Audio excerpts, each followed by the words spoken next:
लगातार जो बागवानी है उपेक्षा का शिकार हो रही है।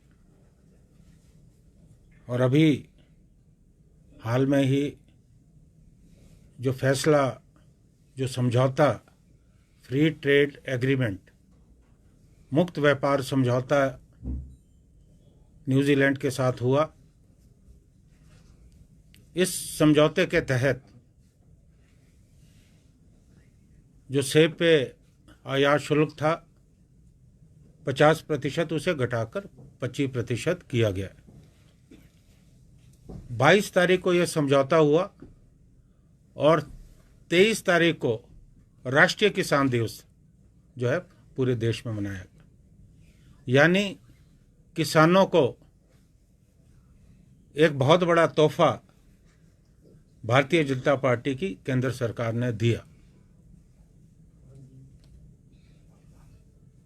पिछले काफ़ी समय से चाइना, तुर्की और न्यूजीलैंड से बराबर सेब का आयात यहाँ हो रहा है, जिससे हमेशा बागवानों को चुनौती मिलती रही है। चुनाव से पूर्व जब मोदी साहब हिमाचल आए थे, उन्होंने बागवानी को बचाने के लिए एक शगुफा छोड़ा था। उन्होंने कहा कि हम आयात शुल्क 50 से बढ़ाकर 100% करने वाले।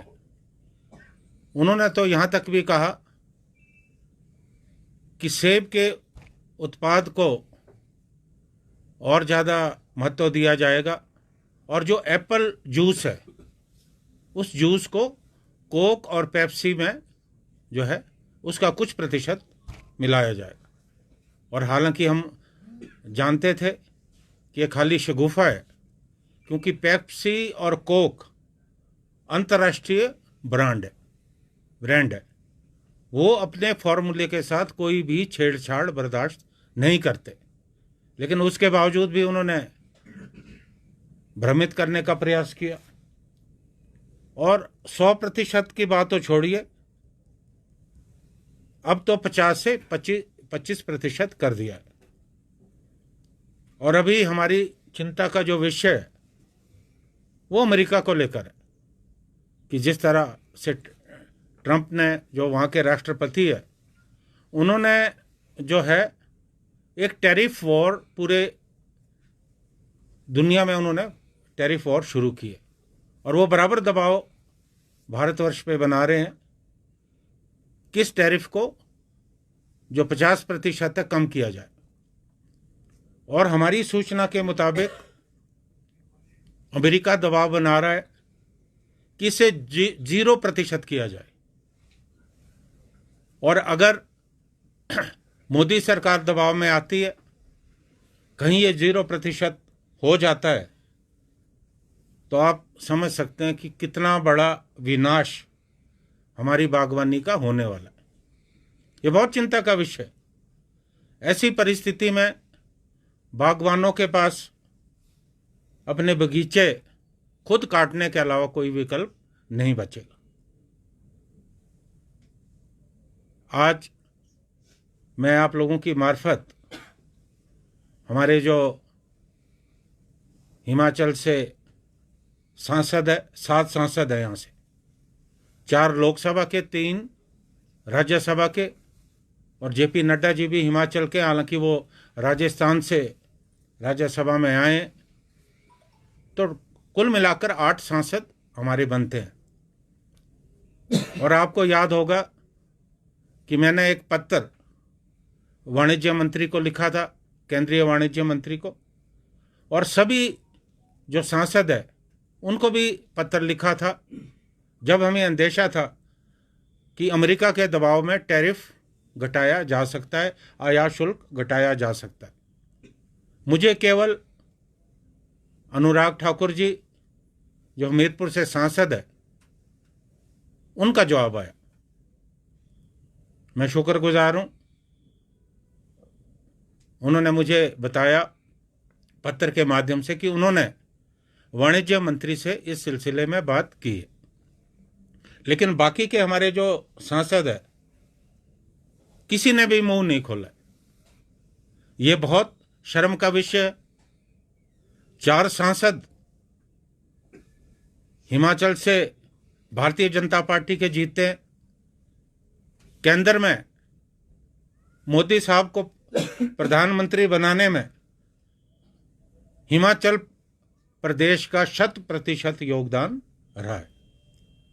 अब मैं इन सांसदों से पूछना चाहता हूं कि ना तो आपने लोकसभा में ये मुद्दा उठाया, ना आपने राज्यसभा में मुद्दा उठाया, और क्या आप इस मुद्दे को लेकर प्रधानमंत्री को मिलें? क्या आप इस मुद्दे को लेकर वाणिज्य मंत्री को मिलें? और मैंने तो विधानसभा में भी ये बात कही, विधानसभा के पटल में ऑन रिकॉर्ड मैंने ये बात कही कि हमारे जो प्रतिपक्ष के नेता हैं वो भी इस मामले को जो है प्रधानमंत्री के सम्मुख रखें। हालांकि हिमाचल सरकार ने केंद्र सरकार को पत्र भी लिखा, लेकिन कोई भी संतोषजनक कार्रवाई नहीं हुई। और मैं आपको याद दिलाना चाहता हूं कि मैंने विधानसभा में एक मुद्दा उठाया कि अफगानिस्तान के रास्ते जो टर्की और ईरान का सेब हिंदुस्तान में आ रहा है, हमारे देश में आ रहा है, उससे हमारा बहुत ज़्यादा नुकसान हो रहा है। हालांकि हमारे जो सीए स्टोर है काफ़ी संख्या में बने, अभी बन भी रहे हैं, इनका निश्चित तौर पे हमें फ़ायदा हुआ है, क्योंकि किसान अगर अच्छी मार्केट नहीं होती तो वहाँ स्टोर रख सकता है और उसके बाद जो है अच्छे दाम पे अपनी जो उत्पाद है बेच सकता है। लेकिन जब वहाँ से, क्योंकि अफ़गानिस्तान से हमारा समझौता है, जब वहाँ से अवैध रूप से सेब आया तो हमारी मार्केट जो है बहुत ज़्यादा डाउन होगी। और आज हिमाचल प्रदेश की 5,000 करोड़ की आर्थिकी पे बहुत बड़ा संकट जो है आने वाला है। पहला तो हमारी ये मांग है कि जो प्रधानमंत्री ने वायदा किया था हिमाचल की जनता से उसे निभाएं, और 25% की जो कमी आयात शुल्क में की गई है इसे तुरंत बढ़ाएं, और अमेरिका के दबाव में कोई भी ऐसा समझौता ना हो। मेरी प्रदेश के सभी बागवान भाइयों से, किसानों से एक निवेदन है आप लोगों के माध्यम से कि आज हमें किसी भी विचारधारा से ऊपर उठकर, कोई भी हमारी विचारधारा हो सकती है, हमें केंद्र सरकार के इस फैसले के खिलाफ लामबंद होना है।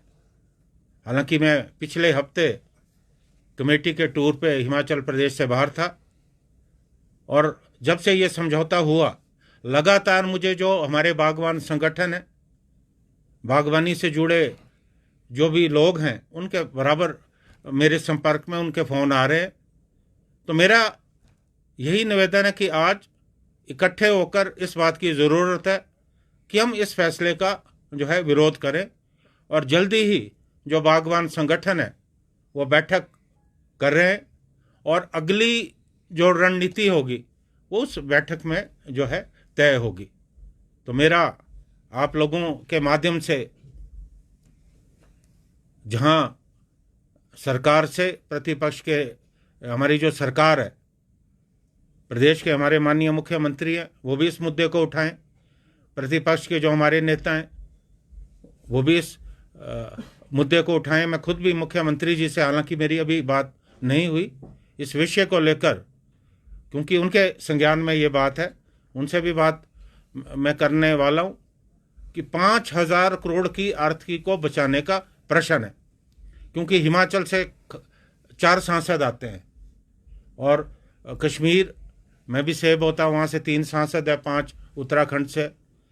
तो कुल मिलाकर अभी कोई राजनीतिक दबाव केंद्र सरकार पे नहीं है, लेकिन क्योंकि यहाँ से जो समर्थन है वो प्रधानमंत्री जी को मिला है, तो उस समर्थन को नज़रअंदाज ना करें और तुरंत प्रभाव से ये जो न्यूजीलैंड से समझौता हुआ है इसे रद्द करें, और यूएसए के साथ, अमेरिका के साथ जो समझौता होने वाला है उस समझौते में राष्ट्रपति ट्रंप के दबाव में ना आए, और अगर हमारी आर्थिकी क्षीण होती है, ना केवल हिमाचल प्रदेश को बल्कि तमाम वो लोग जो इस व्यवसाय से जुड़े हैं उनको बहुत ज़्यादा जो है नुकसान जो है होने वाला है।